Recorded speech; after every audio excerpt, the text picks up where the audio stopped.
find out about some of those hats.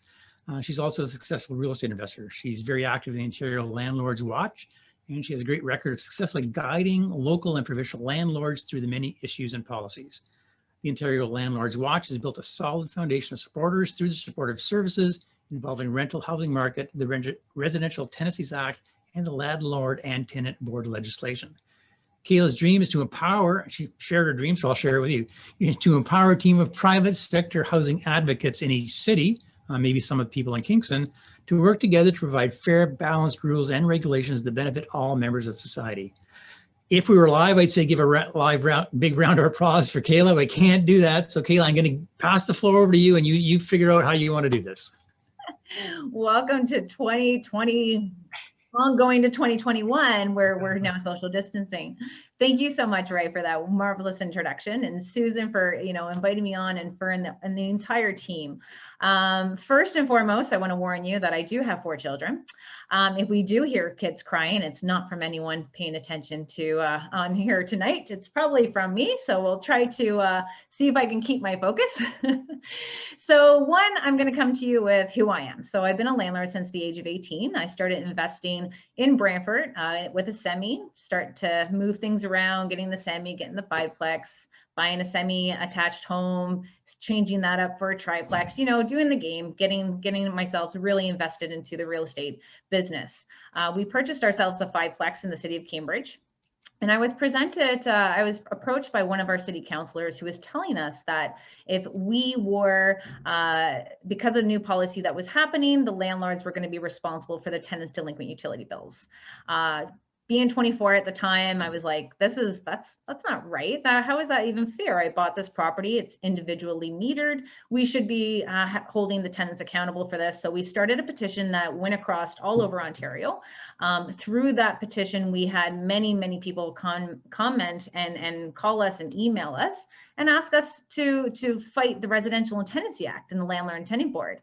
And at that time, already having a few properties, I had no clue what these people were talking about. I'm like, I just had a water billing petition. So I said, how do we get all these landlords together? So we created this online Facebook group for all these landlords who showed up at our protest in the city of Cambridge and had our meetings and traveled different cities to encourage them to fight this water billing that was spreading like a wildfire at that time. And so now we're 5,300 members in our group. We have over 2,000 people waiting. So if you are looking it up right now as you're home and online, make sure that you mention that you heard of Ontario Landlords Watch on this webinar right now, so I can get you into the group a lot quicker and fill out the 3 questions that were there so that you can now be a part of our Ontario Landlords Watch community. Through Ontario Landlords Watch, we are here watching everything that the government is doing, any rules, regulations that is happening, as well as communicating with the Landlord and Tenant Board. So we're going to be going into our 3rd consultation with the Landlord and Tenant Board. We like to bring our members from Ontario Landlords Watch into a live broadcast to talk about the potential changes that they're trying to make, as well as the province. So we get your voices wrote down and we get that shared to our elected officials as the staff to the Ontario Social Justice Tribunals, in order to create that fair and balanced housing system that we desperately need and been longing for quite some time. Now, this has taken a long time. I've been doing this for 10 years. I feel old now when I get to say that I'm 10 years advocating. This is what our justice system is. This is what our government does. They almost run you out of time and money, but this is all on pure hard work and dedication. No fees. We're not charging anyone to be a part of our membership. We want everyone to share it so that we don't exclude anyone. Now, I like to bring the updates of what's happening. So as you know, there's an eviction ban. I love the fancy name that they put on it. It's an eviction ban. Let's call it like it is. Because of that's happening, we started a petition, which I'm going to share with you, Ray, so that you can send that out to your members and get them to sign it and share it. And this is an urgent call to our elected officials, the Minister of Housing, the Minister of Social Services, the Assistant to the Minister of Housing, Parm Gill, as well as the Attorney General, and of course, Doug Ford. We want to demand that we have all these ministries sit down with the private small and pop operations. Like our council is made out of the leaders to all of the landlords associations and the groups that are out there, so that we can bring a very diverse amount of people at the table to discuss what is absolutely needed to fix the housing crisis and to bring fairness back into the fold. So now that we have this petition out there, we'll get that shared out to you so that we can try to get this eviction ban lifted. We're a little concerned because the first eviction ban, it was done by the Supreme Court. This time around is that they just made a regulation. They called it, it was underneath the Ontario Regulation 13/21 made underneath the Emergency Management and Civil Protection Act. So we're still wondering if we can still get this eviction ban lifted, but fresh off the plate today, we actually have the Landlord and Tenant Board sending out an update regarding the changes that are happening. So they're stating that Section 84 of the Residential and Tenancy Act says that the Landlord and Tenant Board must include such a request to the sheriff in order to where the tenant is being evicted for certain types of serious conduct. And the adjudicator has not delayed the enforcement date. The grounds for an eviction, Section 84, are willful damages to the rental unit, using the unit in a way which is consistent with the residential use and caused or likely to cause significant damages, committing to an illegal act in the unit involving the protection of trafficking or illegal drugs, serious impairing someone's safety, and interfering with the landlord's reasonable enjoyment in cases where the landlord and tenant live in the same building and the building has 3 or fewer residential units. So this gives us hope that even though the eviction ban is in place, if you find yourself into this type of situation, there's an application of putting the Sections 84 in where we can potentially get an eviction and getting an enforcement from the sheriff's office. The good news is the Landlord and Tenant Board is still operating right now. They are still taking applications. They're still hosting hearings and they're still giving out orders. And you can still apply for the sheriff. So make sure that if you do have an eviction order that just came in, make sure you get that to the sheriff's office so that you're right on top of that, the waiting list. But luckily for us in the region of Waterloo, it wasn't that bad. They were actually pretty slow getting the orders, obviously, because that's one of our concerns with the Landlord and Tenant Board is not getting us the orders fast enough. So we are still working with the Landlord and Tenant Board in ways to address that, including giving these orders by email and making sure that landlords and the tenants get the information so they can't use the excuse that they didn't receive it. As you guys also know or may know, is that no landlord is able to increase their rent in 2021. So a lot of landlords try to do that, because of COVID, they did not give out their rent increases for 2020, and now obviously backfired and we kind of get bit in the butt, and now all of a sudden we can't do it for 2021. Tip of the trade, maybe you can increase your coin operated, maybe put your rates up for parking, or maybe it's just to the concept that when summer comes around, there's an extra fee for air conditioning. Sorry, it's a business. We're not here to be a charity. We have to run it as a business, and these are what landlords need to understand, that you got to take that emotion side out of it. It is a business and you just treat it as such. So now that we have our COVID cases that are coming, so if any of you are dealing with COVID, my tip for you today is that one, all of our adjudicators are asking our landlords, were you willing to work with your tenants through COVID, and showing us proof that you've been able to try to work with your tenant. Now that looks great because we have that payment agreement plan that is on the Landlord and Tenant Board website. They do want you to give that into your tenants, show proof that you've emailed that to your tenants to say, hey, we know times are tough. If you can't make your rent payment, just let's work out a payment plan, and let's try to keep that paper trail so that you can show that you were willing to try and work with your tenant. I like to go an extra mile and like to include different government services. There are different names for them in different regions. In the region of Waterloo, it's called Lutherwood. In other regions, it could be social assistance, but they can help out your tenant for rent arrears or last month's rent deposits. So make sure that you send them the link to different services such as that, or even the portable housing benefit that was introduced into Ontario and mostly in all of the regions as well. It's just different names to it. So that way you can kind of see, we got Salvation Army in Kingston. So we have that concept where you're going the extra mile, you're showing how you're trying to help them. If the tenant still refuses to pay, it gives you a strong merit when the adjudicator potentially could side with you. Now that we are into the landlord and tenant board consultation, that's going to be happening. That's going to be in a written side of things.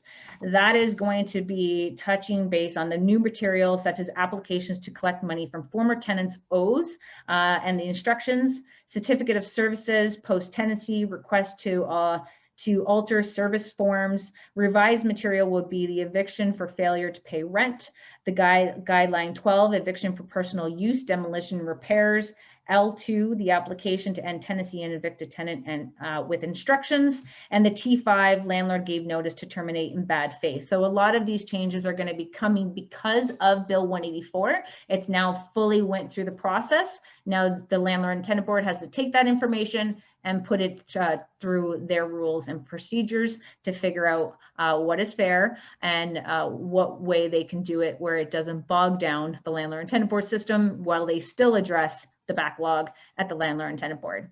Perfect. We got the petition already posted there. This is great, guys. Sign it, share it, do whatever you got to do with that. We need to get them at the table. They know these issues. They know that small landlords are the contributors to providing affordable housing. They know we're the solution to keep putting affordable housing on our market. So this is why we need to encourage this sit-down meeting that is with just the small mom and pop operations, and hopefully we can get them to see where we come from so that we can build a stronger community for the good landlords and the good tenants and the taxpayers. Now that we get into the concept that I've been advocating, I come to you with a help, join Ontario Landlords Watch, let people know about Ontario Landlords Watch, let them know what we do, why we do it, and understand that you need to have a very strong advocacy efforts in your local small municipal type of levels of government, because there's a lot of things happening on a municipal area that I can't quite help you guys. So if you need help kind of getting that information to your elected officials, we are there to provide that information through these different types of reports that we have created throughout the time. But if you're here now to talk about how we can grow your portfolio, how you can keep investing, how you can, retire at an early age, or just, be able to have a little bit more play money. You want to make sure that we're putting that time away and advocating and contacting your MPP, contacting the Minister of Housing as well as the Attorney General, so that we become that united voice. Now, for me, I've been an advocate for 10 years. I've been barking up everybody's tree. I had protests at the City of Cambridge City Hall. We had a protest at our MPP's office. I'm surprised I haven't been to Doug Ford's house yet. I plan to. I will get there. I will. But this is where your next guest speaker is going to come on, and he's going to be able to give you a lot more information than I can for this type of service.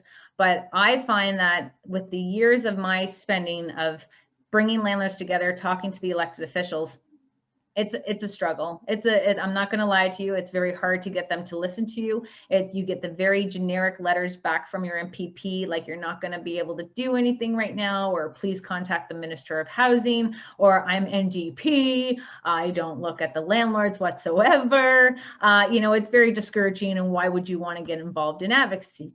So when I started to do some research, I said that landlords, we have to stop putting all of our faith into the government and looking for them to address our concerns, to do what is right for the betterment of all, besides just really feed people who don't want to help. They just want something for free. They just want a government housing, and the government can't build it fast enough, and taxpayers can't afford to keep it going.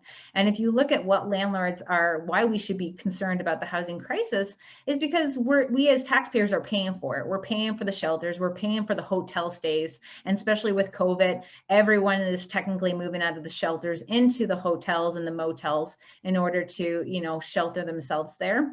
So we have to get ourselves into the policing that is that is happening, and people staying in hospitals and what it's costing taxpayers. We want to show that we are the solution, but in order for us to be the solution, and in order for us to sign up on these government programs that are created in order to attract small landlords to this industry, and there are no landlords signing up with them, is because the Residential and Tenancy Act and the Landlord and Tenant Board is not there to protect the landlord. It's there to protect the tenant. And that's why we're losing more landlords in the industry than trying to gain them. So as I was doing research, because this is what I do, try to look for different ways to help and protect our landlords, I found Landlord Credit Bureau. They are, I can't even, good thing I'm not talking about them tonight. I'm glad Grant is, because I get too excited to share who these people are and why I love them so much. So if you're, I'm going to tell you a little bit about it, because this is why I've been, in our group, we hammer it. It's on my profile, because one thing that landlords are always wondering is like, do we have a bad tenant list? And you'll find many groups that try to do bad tenant list, and it's like, don't do it. People will post a picture of their bad tenant in our group. We delete it. We're like, we're not risking our group and the mission that we're on. And we're not going to risk our group being shut down for this. But when you get to report your tenant's monthly payment history to Landlord Credit Bureau, that is the game changer to the rental housing industry. This is going to protect the good landlords. It's going to protect the good tenants. And this is where it's going to bring fairness and balance to the housing industry, knowing that you don't have to sit there and wait for the judgment. It's encouraging the good tenants to keep paying on time, and it's going to help you even with your screening process. So this is why we want to be able to, show our support towards Landlord Credit Bureau, because I've waited 10 years for this company. I don't know why I didn't find them, but this is someone that I absolutely put my heart and soul in, because it is bringing the fairness, and my tenants are loving it. We're loving it. The landlords are getting great feedback from using them, and I can't even talk anymore. Ray, you got to give it over to Grant, because I can't even. Go ahead. So are you done? I think I'm done. I want to start talking about Landlord Credit Bureau, because it's true to know that landlords are being picked on. They're being extorted. It's sad to see that we see landlords calling me all the time, and I answer every landlord's call that comes to me, and they try to sell their rental property because the tenant's not paying their rent, and they're $20,000 in the hole, and the tenant is saying, hey, I'll give you your keys back if you go ahead and waive my $20,000 that I owe you, or give me $20,000 and you can have possession of your home in order to sell your home. There's so much protection towards the tenants, and landlords are not getting justice, and justice is due. And this is where we come into the concept of trying to, do the right thing and not trying to bash people publicly or shame them or anything like that. This is why it's very important that tenants know that their payment history, they need to be held accountable for not paying, and not paying rent on purpose. That is considered theft, and it should be treated as such. So this is why I will put whatever effort I have into continuing to advocate and to educate landlords into doing what I do and helping them through their day-to-day operations. And I will also be the biggest fan of Landlord Credit Bureau. Excellent. I have a question for you. And that's, you and the whole group is doing a lot of work. How do you fund yourselves? My husband's credit card. No, we got StreamYard. I pay $35 a month to have StreamYard. I love doing what I do. It started as a hobby. It's a hobby that you love to do. I love connecting with people. I'm from Newfoundland. I love talking to people. If I'm traveling, when I was traveling and people see I'm traveling to Ottawa to speak to those members up there, we'll have those people either try to help out with the gas cost to get me up there, or we have our members saying, hey, I know you're taking off over here to advocate for us, like here's $25, here's $50, right? And I try not to take any of their money, because I said, listen, if you could do anything right now for our cause, that's why I'm telling them sign up with Landlord Credit Bureau. I want every landlord reporting to Landlord Credit Bureau. They're good, they're bad tenants. We need to be united, and we need to be united underneath one person. And that's why I felt that, if the network that we've built and the community that we've built, if we are reporting all of our tenants into one spot, can you see the power that we can become by doing that? Absolutely. Okay, well, thank you for that. I'm going to hand it over to Grant at this point. For the people here, if you have questions for Kayla, chat them now, but just so that we know whether it's a question for Grant or for Kayla, if you could just kind of say who the question is for, that would be great. Grant, I'm going to introduce you, but I don't think I can even come close to introducing you the way that Kayla just did. Grant is also a successful real estate investor with a portfolio that spans North America. His experience and passion for entrepreneurship has led him to invest in several companies, ranging from startup to mature. Grant's currently the VP of Business Development and Partnership of the Landlord Credit Bureau, which you got a taste of. They bring innovative solutions to real estate industry and improve landlord returns and reward great tenants. Grant's going to share common challenges, ideas, and solutions with us. You have the floor, Grant. Thanks, Ray. Appreciate the introduction from you and Kayla. It's it's hard to follow that up, but I'm excited to be here and share with your group.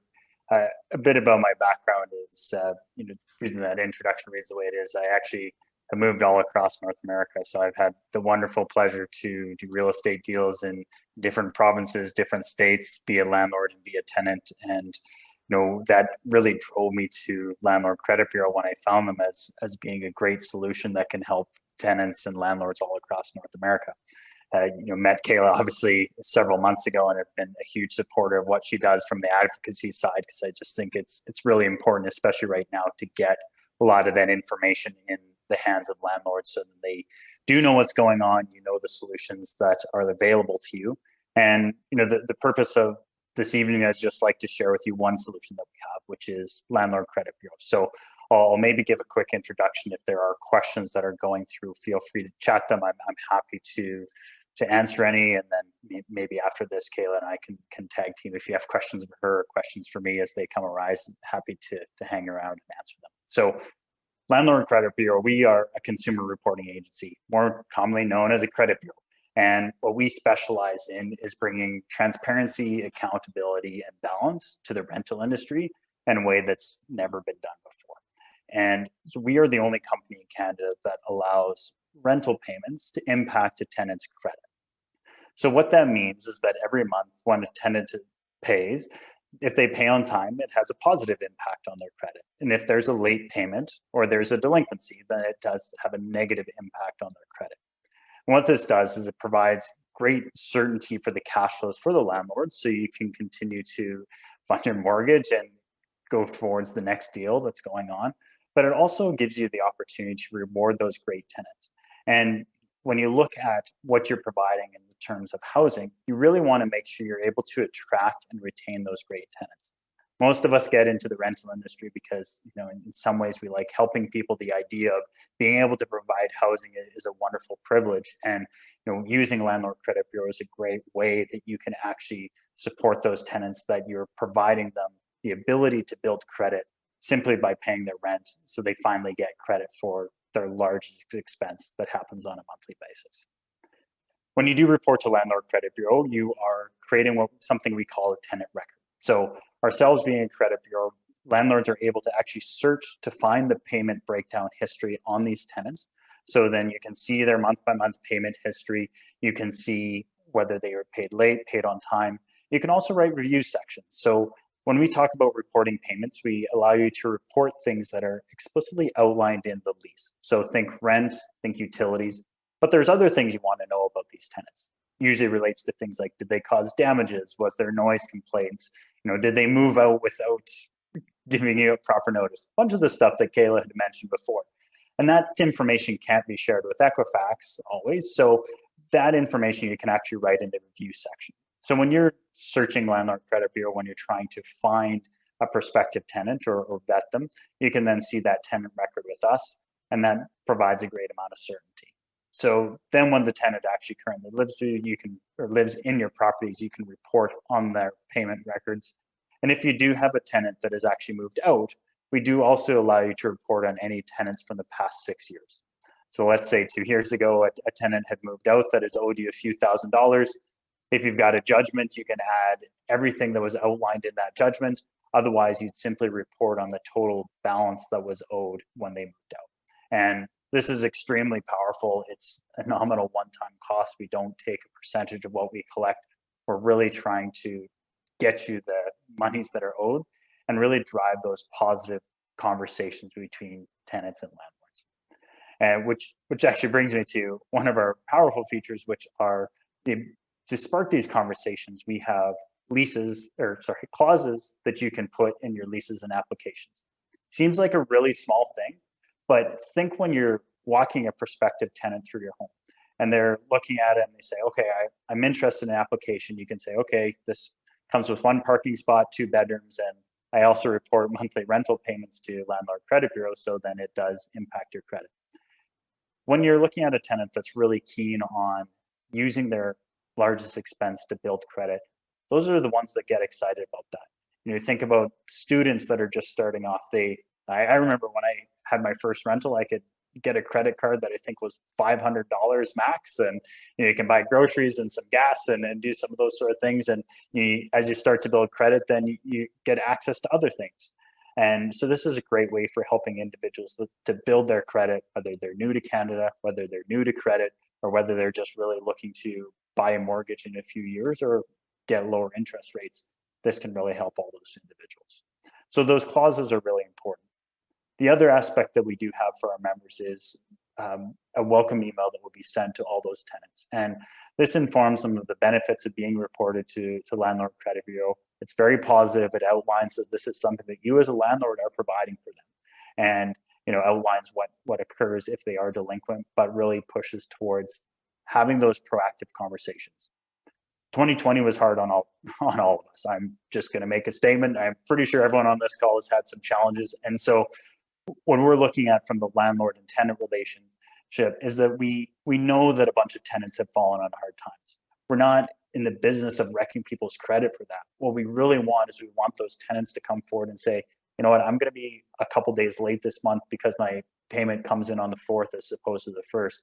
Like, I don't want my credit to be negatively impacted. Like, can we come up with a payment plan, or can we come up with a solution that allows us both to actually come out of this in a good spot? And Kayla mentioned this a little bit earlier about landlords providing these solutions to tenants and helping their cases, and we're really looking to help do the same, so that these tenants that are, as long as they're paying according to these payment plans that you've actually drawn up with them, they're able to still build credit throughout this process. So you really have the ability to use our system as that positive motivator to ensure those payments are occurring on time. What we've noticed is that this reduces delinquencies and reduces those late payments by almost 40%, which is really huge when you're looking at what that means for your bottom line, the certainty of cash flow, and your ability to pay your mortgage or to fund your next investment. So there's a lot that we can do in this space, and we're very excited to be continuing to expand across Canada as well as the US. And this last year has given me a lot of conversations with landlords as well as tenants to see that there is a lot of good things that are going on despite some of the challenges in the industry. There's a lot of positive. And so when you're thinking about your rental solutions moving forward, I hope you'll think of Landlord Credit Bureau as a powerful solution that you can utilize to help protect yourself from those delinquent tenants, but really to also be a great thank you to those tenants that are actually good to you, and that you can also then give them a verified record, so then future landlords will be able to find them in the system, or the tenant can actually use our credit, use the report that they have with us in order to attract great landlords in the future as well. So I know I said quite a bit, so I'll pause. I think there's been a couple of questions coming through. If there's questions that have popped up, I'll maybe jump on them right now. Can you read them yourself, Grant, or do you want me to read them to you? I know I can read them here. Yeah, thanks. So the first one is around permission or consent. So consent is never required to report to Landlord Credit Bureau. So you can create a tenant record within LCB regardless of whether you have a tenant's consent or not. So we are governed by privacy legislation, and in Ontario, we're governed by PIPEDA, and pursuant to Section 7, it outlines 3 clauses in there which consent is never required. So when you're reporting on someone that owes a debt there's a breach of an agreement, or you're trying to prevent fraud, that information can be shared with credit bureaus regardless. For those great tenants that are paying on time, they get to opt in into whether that information is actually shared with Equifax or whether other landlords are using that. So when you look at our system, think of it as, for you, when you're creating tenant records for anybody, some of that can be used for your internal record keeping. So you can put all that information within those tenants or within the system. We have several safety measures in place to ensure that you're not breaking any privacy legislation as long as you're reporting on accurate information. And if they're great tenants, they get to opt in. If they're delinquent tenants, either current or in the past, then that information can get automatically shared with Equifax. There's a question from Cheryl and Stuart. It doesn't have your name on it, but I know that's yours. It says, Sure. by what date do we record the payment on non-payments every month? Yeah, so when you start every month, we assume that each tenant has paid on time and that all your tenants have stayed the same. So our system is meant to be kind of intuitive and efficient for you. So at the start of every month, each tenant will start with a $0 balance. If they have a debt, you can report that, and you'll have that entire month to update that. So move it to be paid late or start to work down that balance if that tenant pays.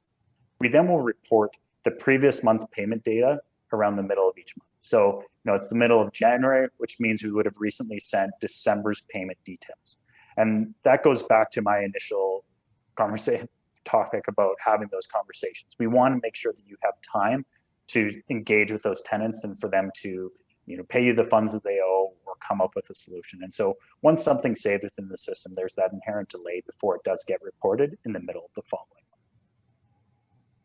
Next question I see here from Stuart and Cheryl is if you do have a judgment. So the way judgments work is you don't require a judgment to report to Landlord Credit Bureau, but if you do have it, you would simply update the total balance to reflect the dollar value that is in that judgment.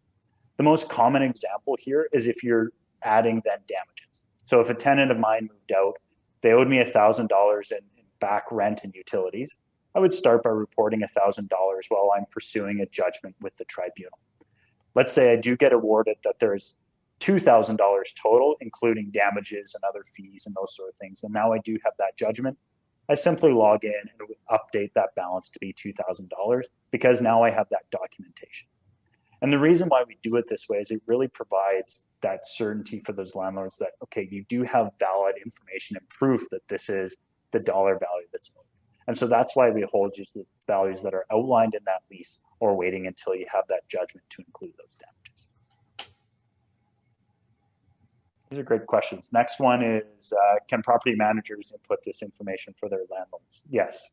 So either the landlord or the property manager can use this system. Every person that creates an account will verify their identity, so then we know the person that's actually inputting the information. And if the tenant is going to dispute or interact with their team as well, the tenant has to verify their identity as well to utilize the system. Kayla, there's a question in there for you. Do you want me to grab it for you? I didn't see it. All right. It says, can you talk about timelines for a new standard lease and the needs? Yeah, talk about the timelines for a new standard lease that needs to be used. Are you talking about the one that came in 2018? No, that was me that posted that. Didn't the LTB just recently update that 2018 one? I think. Yeah, they've updated just minor. It's Yeah. really. But are we supposed to be using this updated one now? Yeah, you should be using it, but they are still going to go and still use the old one for a certain amount of time, they've said. So it's more the concept checking up on the updated lease, and I can get that information sent out.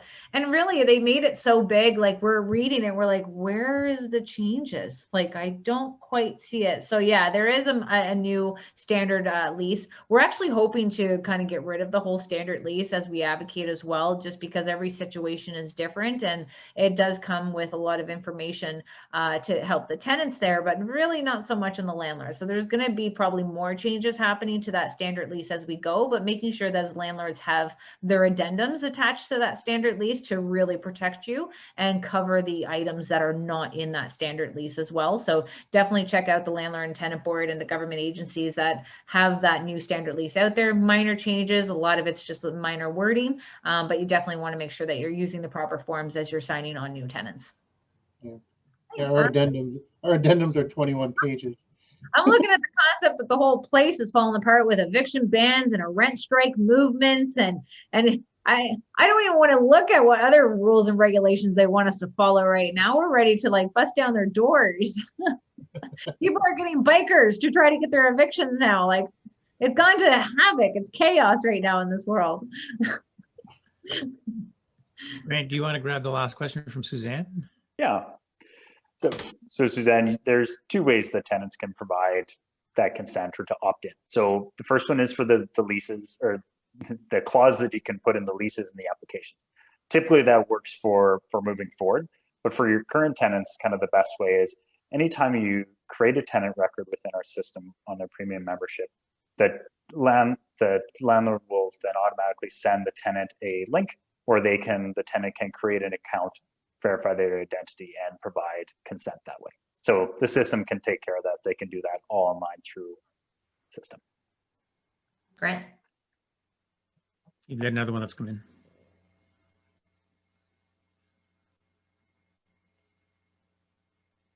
Do landlords share?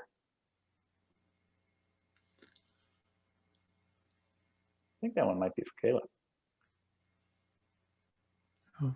We're all sitting there reading. It's gone all awkward pause.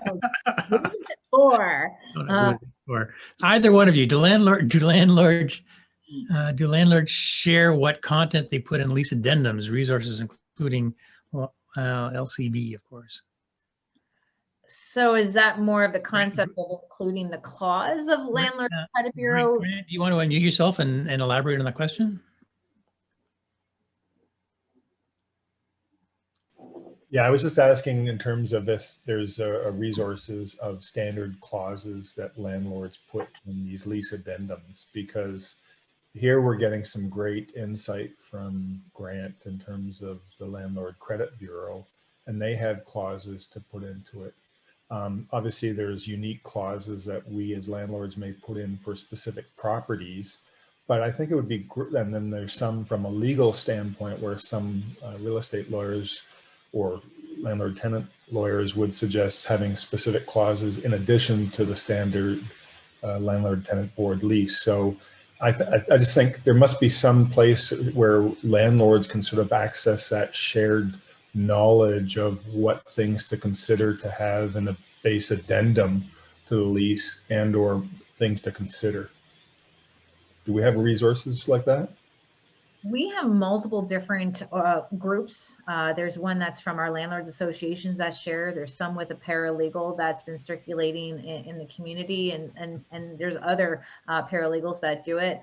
Even for our addendums that we've included. So some are 30 pages and some are 17. And just because there's everything about, including the kitchen sink in there, you can put what it's there, but how do you going to know what to take for your in particular property? I just know for the question about LCB and their clauses, that's going to be on their website, right? So now you got to take that off of their website and include that in there, and then you can have access to all of the other addendums that are out there. And sadly, we don't have a generic addendum. I don't think we really can, but as honestly, you got to piece it together to make sure that it's covering everything that you want it to cover for that in particular property, as a single family, as multi-resident unit, as condos, for God's sake. So it's really going to be build your own addendum with multiple different sections that are obviously done by a lawyer, because I've heard that for anyone to write clauses is that it had to be done by a lawyer, not so much of a paralegal. So that's the addendums that we got done, was actually through a lawyer. Okay, so there's no best practices for consistency, unfortunately, for that. I think that would be a great thing to have, because as a lot of new landlords or people entering into that role, either as homeowners, to have that baseline, at least to consider it, or the structure around different paragraphs and maybe have it vetted by paralegal. Of course, you're right. There's variations depending on the provinces and different aspects of it. So thank you for that. Appreciate it. No problem. Just don't give the government any ideas of making a standard addendum. Do that for me, Grant. Don't do that. Sure. Great question. Does anybody want to feel more comfortable unmuting themselves to ask questions? Go ahead and do that. Hi there. I had a question that I typed out. It's Paula. I just wanted to know what the cost of membership with the Landlord Credit Bureau is, and is there a tenant cost as well? Sure. So you can create tenant records within LCB for free. If you can sign up, kind of poke around. We have some resources, including our addendums that you can place in there. If you do want that information shared with Equifax and you do want the ability to have our emails, it's part of our premium membership. And so what that is, it's $19.99 a month, and then it's 60 cents for your current lease. And it's kind of the simplest way to explain it. If you are reporting on a former tenant, that's a one-time cost, and it's $20 for our premium members or $40 if you are just one of our unpaid users. So when the landlord is on those plans, there is no cost to the tenant. So this is a way that you can report on your tenants, whether they are in great standing or delinquent. You can provide vast majority of the benefit, and you can ensure that you're actually changing the behavior of those tenants that may be tending towards delinquent to ensure they're paying on time each month.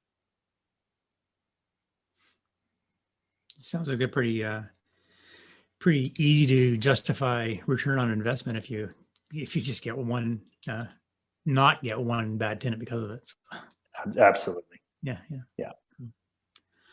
Okay.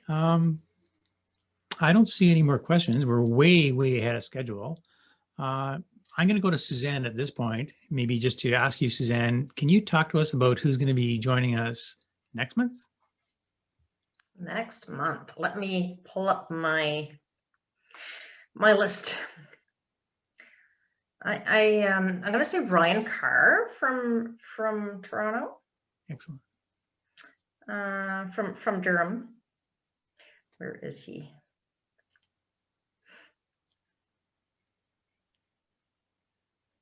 Okay.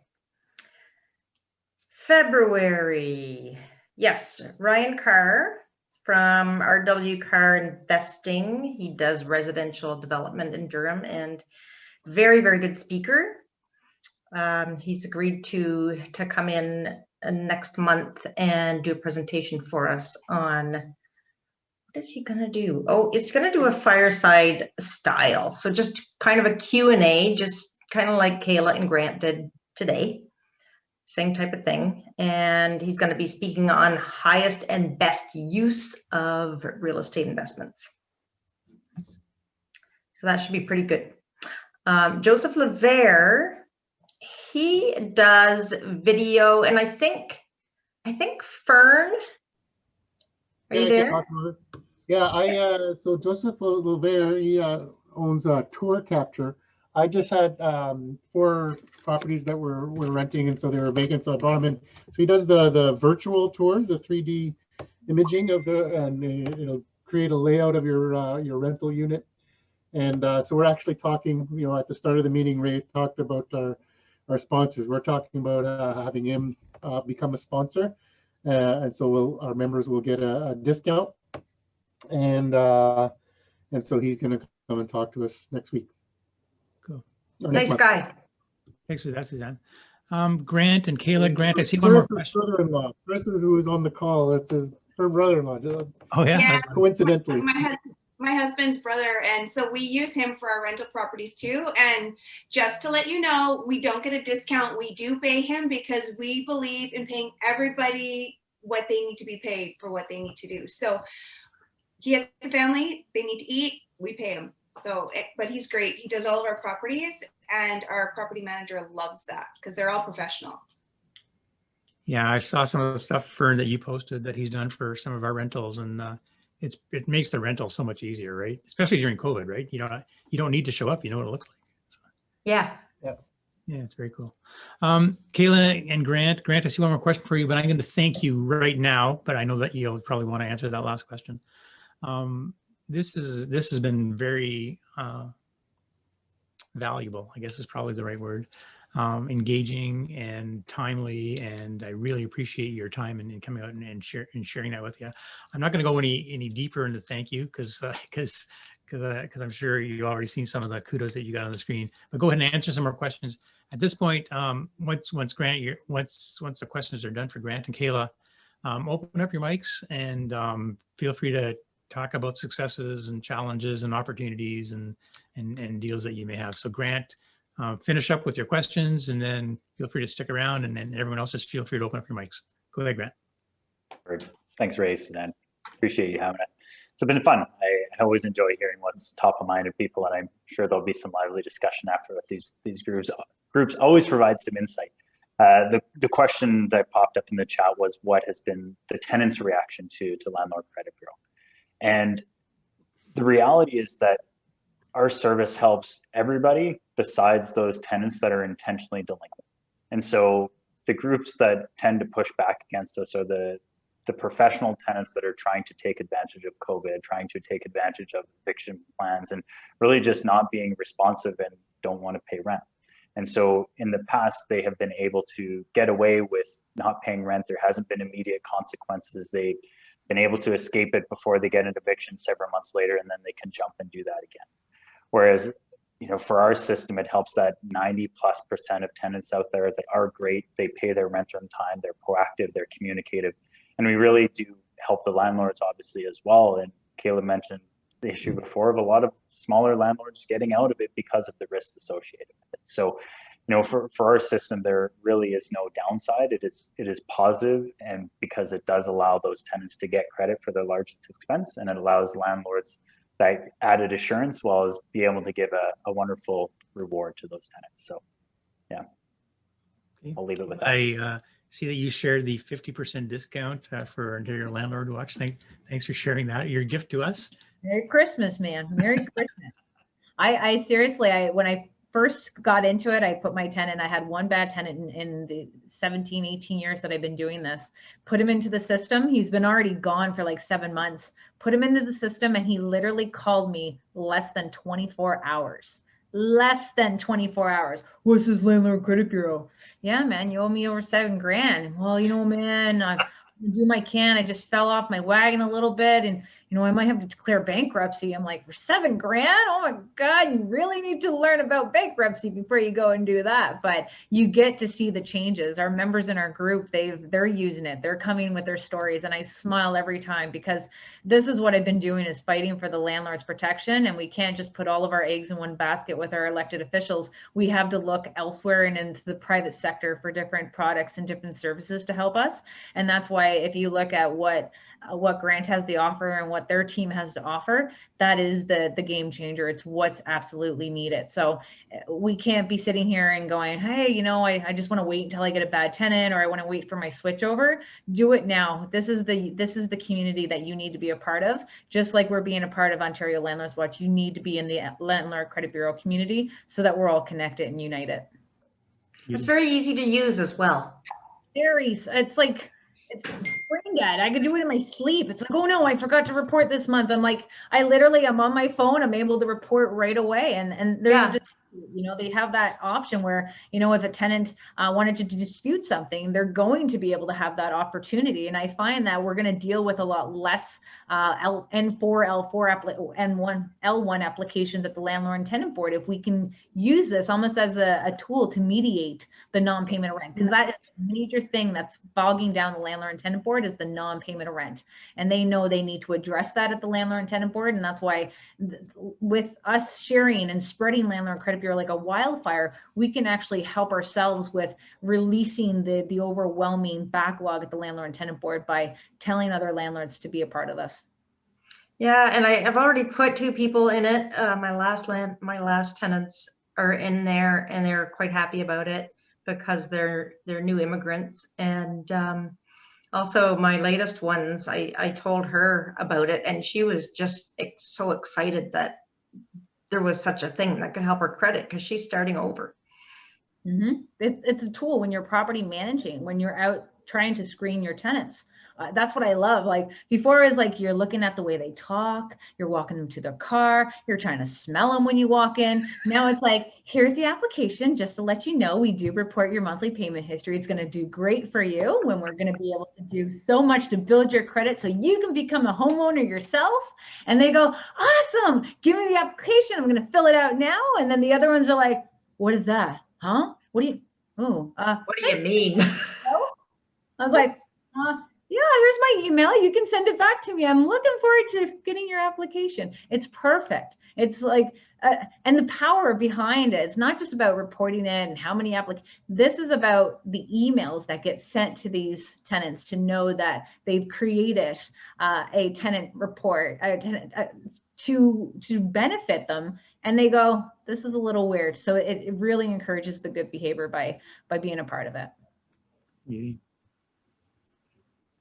I have a question for Kayla. I noticed on Facebook, the last shareholder report, that the land LTB is trying to put the hearings into blocks of geographical area. But what is this about them not even working on Friday? This is why we're going to be really having a lot more questions. Normally, the last two consultations that we'd had with them, this is not us about asking them questions. This is about us telling them, this is your issue, this is your solution. So the next consultations that's happening, it's about these type of questions. Because I'm sorry, you have a major backlog. You need to be working your butt off unless these are for emergency hearings. And that's what I would like to see if this is for emergency hearings for Friday. And that's what we would encourage to do. But we do see a lot of interaction between the staff communicating with landlords even after hours on the weekend. So take that into consideration. We can only see what we see through our interaction, but I have been able to take my network and being able to share emails out to certain situations where I don't do it very often because I don't want to backlog their system, but they do get a response relatively quickly because of the staff member emails that I do have connections with, but I only hand that out if it's a serious situation that's happening because I don't want to ruin that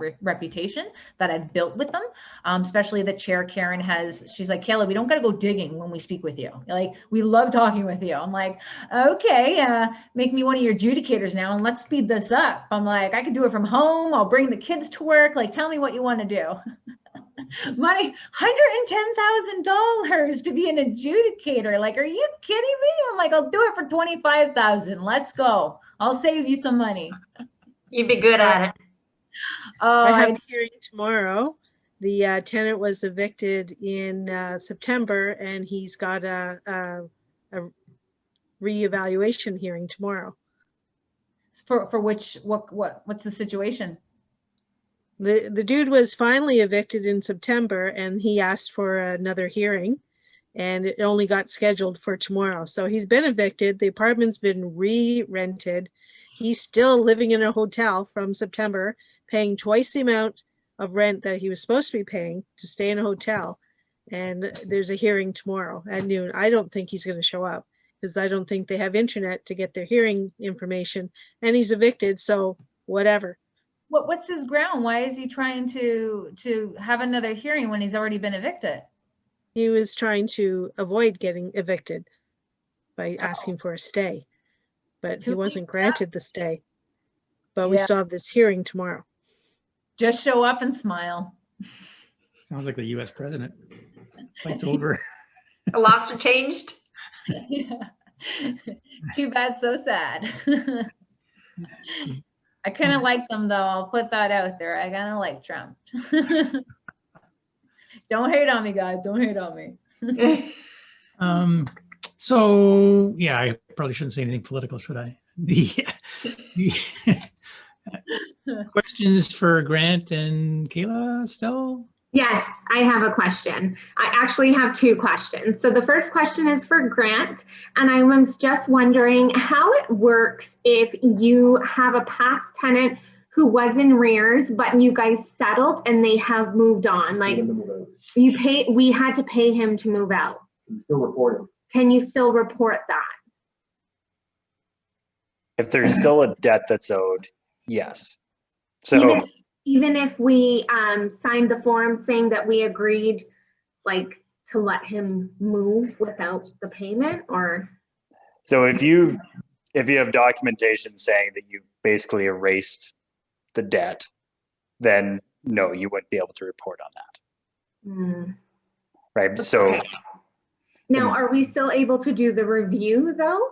of course. Yeah. Okay. So yeah, you jumped my question. That is exactly right. So what you do in those situations, we do see landlords do this, that end up settling or end up doing those things. You can create a record for them.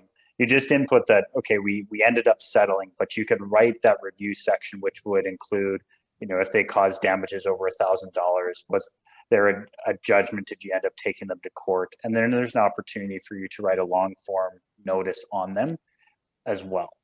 And so then you can explain that situation.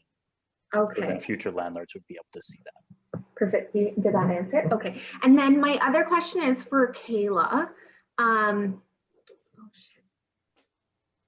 Oh man, I should have wrote it down. It's okay. It happens to the best of us. Yeah, I got mom brain. I have 2 kids too. They're going back to school. Praise Jesus. Okay. Yeah, I totally forget. Sorry. If I think about it, I'll let you know. Okay, no worries. Okay. So let's open up the floor for anybody who has a deal. So Fern, you're better at presenting, at opening up the floor for this part of the session. So why don't you do that? I was watching YouTube videos. Sorry, there we go. At the end of our meetings, we like to have a open mic. You have the floor session. So if anybody has a share, something they want to share, either share a win that you've had in the last month, share a challenge that you have, a burning question, or if you have a deal to pitch, property for sale, joint venture opportunity, anything like that. You have the floor. So anybody have something they want to share?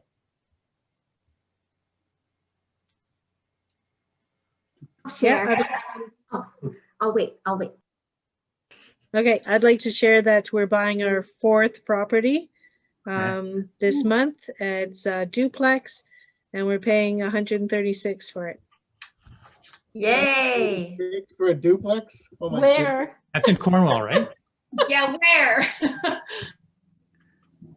You're in Cornwall, right, Cheryl? Yeah. Yeah, all this competition we're getting here in Kingston.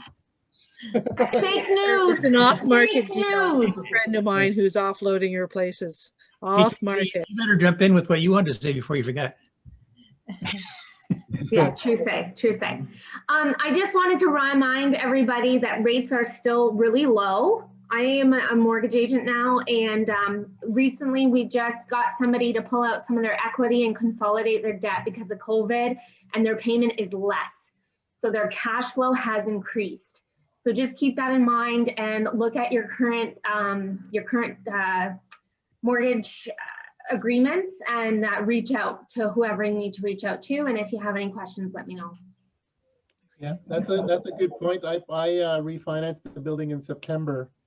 I added 100,000 to the mortgage, and my mortgage payment went down. It's like rates are pretty amazing right now. Absolutely. I saw Quentin posted something today though on the Durham Facebook page about the Bank of Canada maybe being the first to raise rents, but I never read the article.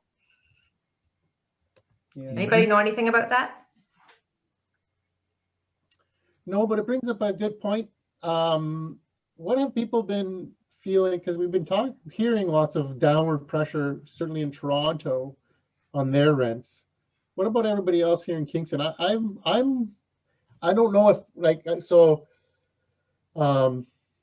with the growth of our business, this is our first winter we're going through where we're having some transitions, and I'm certainly finding with the number of rentals I have right now, I'm finding trouble renting them all, and I don't know if because I'm still trying my pie in the sky prices that I get, or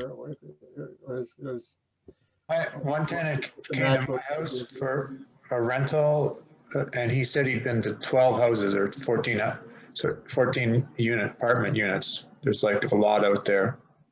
And I'm not getting the same response as I have historically either. Right. Right. Because, you know, we've got 5,000 less students in town than we normally have. That's a lot of, this is my interpretation, is there's a lot less, our vacancy rate is abnormally high right now. And I feel like I'm feeling that. So I was just wondering if other people are feeling that, and what have you done? Have you lowered your prices? What kind of pressure, what kind of rents are people getting for 3 bedrooms, 2 bedrooms, 1 bedrooms? Anyone want to share on that? I mean, I was getting 22. I'm slowly dropping the price to see what happens on 3 bedrooms, main floor houses. Yeah, you're in that nice Reddendale area, right, Frank? Yeah. I just rented mine for, I increased it to a 2 bedroom from a 1, and I re-rented it for $16.90. For a 2 bedroom, inclusive. Very quickly, but only because the only reason I rented it quickly, it was just a stroke of good luck. The lady across the street was getting separated and saw my ad. Good luck for you. Not so much good luck for her. Yeah. Yeah. Very nice lady too. If anybody has a 1 bedroom that is around $14.50, or even a 2 bedroom that's around $15.50, I just rented my downtown 1 bedroom, but I had 2 qualified tenants, and I have permission to share that application. So he needs a temporary situation from February 1st to October 30th, 2021. So if anybody is, you know, needing or has that availability of a 1 bedroom between $14.50 and $15.50, all inclusive, let me know, and I'll pass over the application. I'll have one for March. How would you like? What can we text you on this? Yeah, I'll just put my email in the chat. Okay. Yeah. Thanks, Kayla. I see we still have a couple of first timers on the call. Andrea, welcome aboard. It's nice having you here. Thank you. I'd be interested in feedback from people who are here for the first time. So what do you think of the meeting? Things, ideas, suggestions? Maybe start with you, Andrea. Well, my husband's down there as well, Sean, and I mean, a lot of it is still over our heads. We are fairly new in the whole world of real estate investing. So actually it was Grant and Corrine who mentioned this group to us, and we are here in Oshawa, and so we know that there's a Durham real estate network as well. So we are trying to get into one of their meetings, but yeah, we are definitely looking at getting our next property. We just have one right now. But so yeah, we're still learning and making connections and building relationships, and you know, just trying to soak everything in. But yeah, no, this was fantastic. It's stuff we haven't even thought about. I mean, there's a lot. So thank you so much. No, it was great. Great way to start. Thanks for joining us. You too, Sean. I just wanted to say I really like this area. I happen to be Andre is in Oshawa. I'm actually in Gananoque right now, and so it looks to be a beautiful area. Oh well, Gananoque is pretty quaint, but even Kingston. So it's very interesting for us to learn more about this area. And thanks everyone for your comments. It's been an eye opener for sure. Anyone else want the floor? I have a win to share.